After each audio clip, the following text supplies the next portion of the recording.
Okay, well, guys, I know it's been a while since I last made a video, but I've just been busy because I had to start school and that.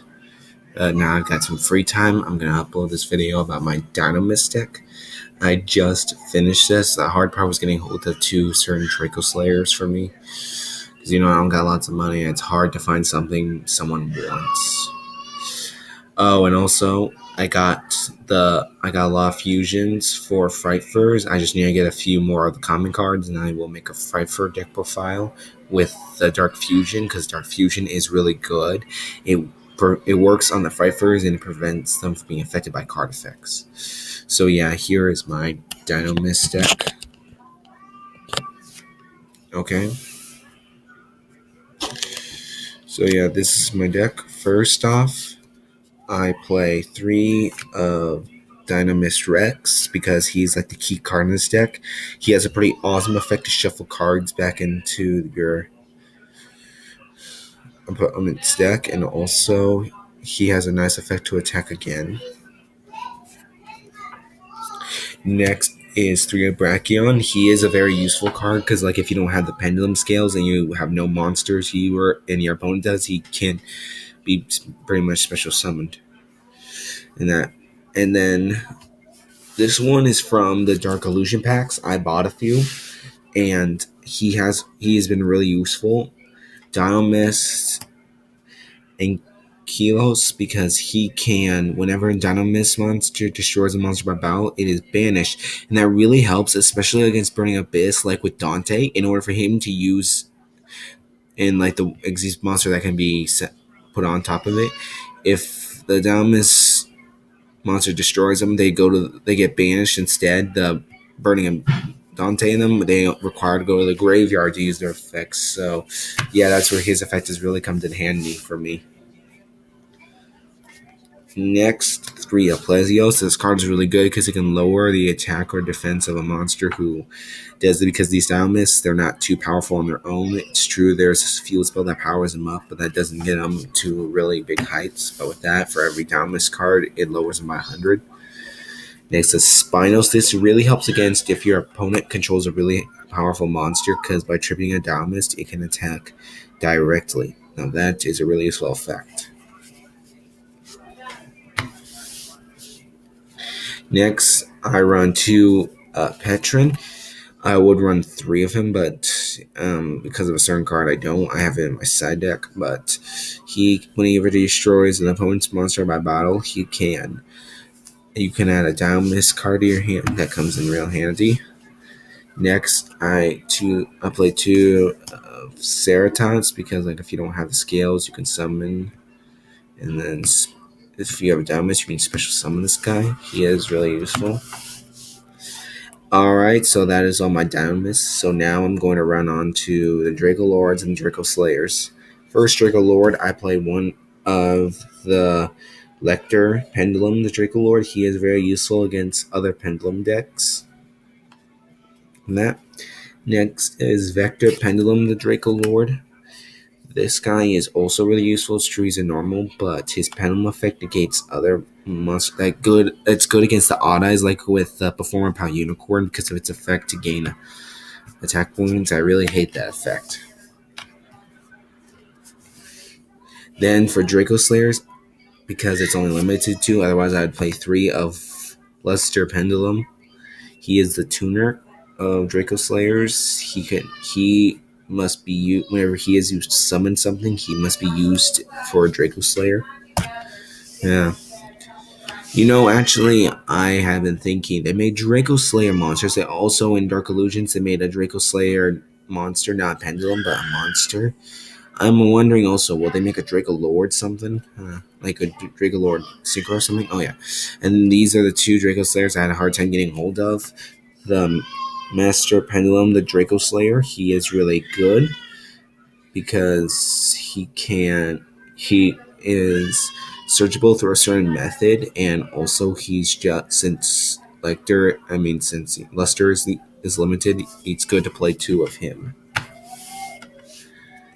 And then one Rescue Rabbit. This guy has a really good effect because by attributing him, you can add two normal monsters with the same name, and that's and that means these guys. So that means, yeah. So yeah, that's all my monsters. Now moving on, there's only a few spells that I play. 3 Dinomist charge. This card can add Dinomist monsters to your hand, and in case and for example, if you don't have like a pendulum in the pendulum scale, what this card is, instead of it once per turn, instead of a pendulum going to the extra deck, it goes. You can add it to your hand. That really comes in handy if like a scale is destroyed or you don't have a scale. Next, you only play one of Demonic Power Lord because, it's true it prevents them from activating spell traps during the battle phase, and it also gives Dynamis monsters an extra attack. You don't want to draw that too much. Next is kind of mandatory, a Draco Face-Off. I trade something really good to get this, but it's worth it because you can reveal a Draco Lord or a Draco Slayer from your deck, and then they pick one at random, and then they can either be special summoned or placed in the scale, and then the other one goes into the extra deck. That really helps, like, in order to get out the fusion if you don't have a Draco Slayer in your hand. And next, the only other spell I play is Spell Shattering Arrow for decks that require like field spells or continuous spells like that. It also comes good against pendulums.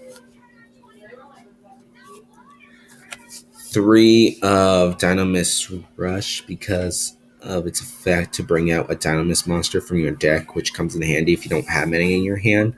And not only that, but it makes it unaffected by your opponent's card effects.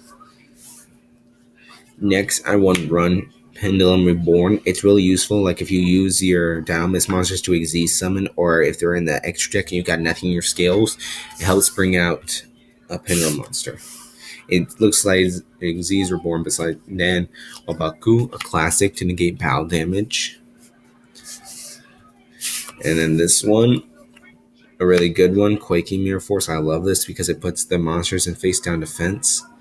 However, like I dueled this one guy who played Dark Magician of Chaos. When I played this, since it wasn't face up, it didn't go to the graveyard, and he was able to bring it back and use Raigeki for a second time. That just really sucked. Next, one Mind Crush for decks that have to search out something. A Grand Horn of Heaven to negate special summoning. Otherwise, is a Compulsory Excavation, a good classic. This one's golden rare. And finally, another classic, a Bombless Trap Hole. So yeah, this is my Dinomist deck. Next, moving on to the extra deck. Mine is a little bit different than others. I play 2 of the Fusion because of his nice effect to keep Draco Slayers from being destroyed. And then 2 Ignis, or I think it's only limited to 1, but I just have spare just because.